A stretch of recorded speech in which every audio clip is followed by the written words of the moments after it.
প্রতিকূলতাকে শিক্ষক বানাও। স্বামীজির এই কথার গভীর অর্থ হল জীবনের বাধা বিপত্তিকে শত্রু নয়, বরং শেখার সুযোগ হিসেবে গ্রহণ করা। মানুষ সাধারণত কষ্ট এড়িয়ে চলতে চায়, কিন্তু প্রতিকূল পরিস্থিতি আমাদের প্রকৃত শক্তি, ধৈর্য এবং সামর্থ্যকে প্রকাশ করে। যখন কোনো কাজ ব্যর্থ হয় বা পথ কঠিন হয়ে ওঠে, তখন সেই অভিজ্ঞতা আমাদের ভুলগুলো বুঝতে সাহায্য করে এবং আরও পরিণত সিদ্ধান্ত নিতে শেখায়। প্রতিকূলতা চরিত্রকে দৃঢ় করে, আত্মবিশ্বাস বাড়ায় এবং মনকে বাস্তবতার মুখোমুখি হতে প্রস্তুত করে।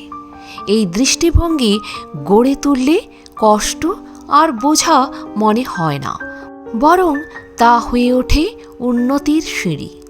যে মানুষ প্রতিটি বাধা থেকে শিক্ষা নিতে পারে, সে ধীরে ধীরে ভয় কাটিয়ে ওঠে এবং জীবনের প্রতি ইতিবাচক মনোভাব গড়ে তোলে।